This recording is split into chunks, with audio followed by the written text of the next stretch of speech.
Rahayu, Rahayu, Rahayu Sagung Tumati, Om Swastiastu, Namo Buddhaya, Salam, Hong Wilahing Mastonomo Sidam Sekaring Bawana Langgeng. Assalamualaikum warahmatullahi wabarakatuh. Pemirsa Cahaya Batin, pintu gerbang kesadaran bangsa Nusantara. Hari ini mungkin saya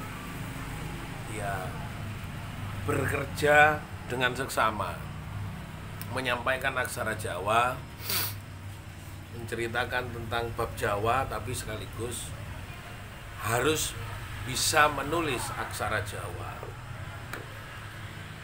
Hari ini saya menggambarkan tentang Bagong, dan banyak tadi malam seputar cerita-cerita tentang ajaran ini kenapa harus betul-betul nampak sebagai sebuah pengetahuan.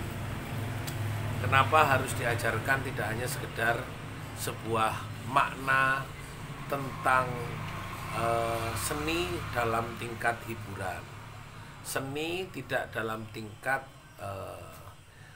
ada hiburan, ada pertunjukan, ada ritual atau aktivitas-aktivitas keagamaan.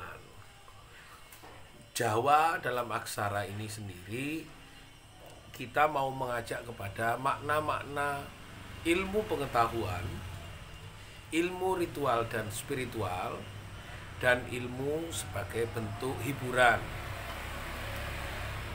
Makanya kemarin saya mendengarkan terus wayangnya dari almarhum Romo Seno Nugroho. Saya dengarkan terus makna dalam yang disampaikan sangat komunikatif. Almarhum Romo Seno Nugroho menjelaskan dalam bentuk pendekatan-pendekatan milenial. Nah, saya ingin menyampaikan tentang aksara Ba, berbeda dengan mungkin dalam pemahaman orang-orang.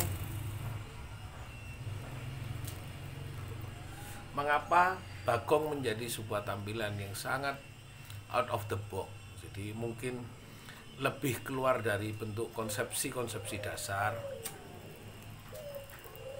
pertunjukan umum para punokawan lainnya. Saya pahami di dalam makna sebenarnya Ba itu bayu sejati kang andalani. Kalau bayu sejati kang andalani ya artinya kita harus selaras dengan gerak alam badan ini. Badan bisa dalam aksara Jawanya Ba, badan bisa seperti itu, atau badan, atau dalam bahasa Maduranya bedenah, beden.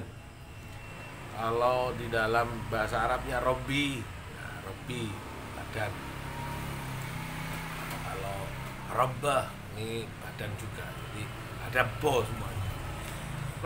Kenapa ada pemaknaan yang cukup luar biasa di dalam memahami badan itu sendiri, karena ada banyak pemberontakan pemikiran yang dilakukan oleh Bagong, karena Bagong mengerti badannya ini sudah mendapatkan titah, mendapatkan perintah, mendapatkan wangsit dari guru sejati sing murui, bisa dari romonya Bodronoyo Marmoyo atau Romo Ismoyo atau Romo Semar.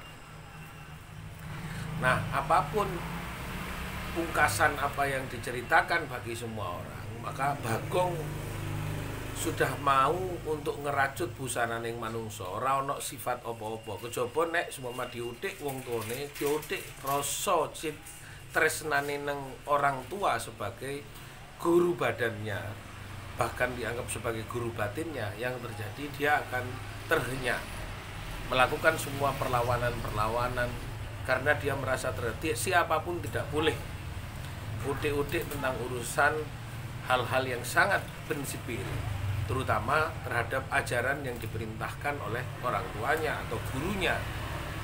Maka ketika yang terjadi adalah gurunya terganggu, dia merasa lebih terganggu dari apa yang menjadi gangguan, walaupun itu adalah sebuah peristiwa yang dianut sebagai sebuah perintah atau titah para dewa dan para mahadewa.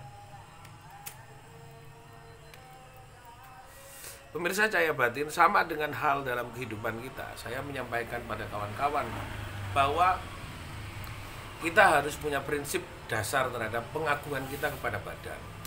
Maka agungkanlah badanmu seperti mengagungkan kepada Sang Yang Maha Kuasa. Saya menuliskan ini dulu kemarin, ada seorang dosen saya mengatakan, nyatakanlah itu sebagai sebuah makna dalam prinsip berkeyakinan, prinsip ilmu pengetahuan, dan tulislah dalam buku-buku kitab yang menurut kamu bisa jadikan transformasi dari pengetahuan-pengetahuan itu sendiri. Jadi gambaran-gambaran yang saya akan lukiskan di dalam tulisan itu menjelaskan sifat, tidak hanya sekedar menjelaskan barang atau benda, menjelaskan sifat. Apa yang terjadi di dalam Bagong itu sendiri, badannya dan sifatnya, pengagungan terhadap badan. Go-nya adalah pengagungan terhadap guru, ngo itu pengagungan terhadap sifat-sifat yang sebenarnya tidak boleh ditampakkan dalam kehidupannya dia. Apakah itu mengagungkan, sifat-sifat itu diagungkan agar dia tidak mampu menguasai badannya, sehingga pengagungan terhadap sifat-sifat buruk tidak mengikuti, tapi memahami itu tidak menjadi seperlu sebuah langkah untuk dijalankan.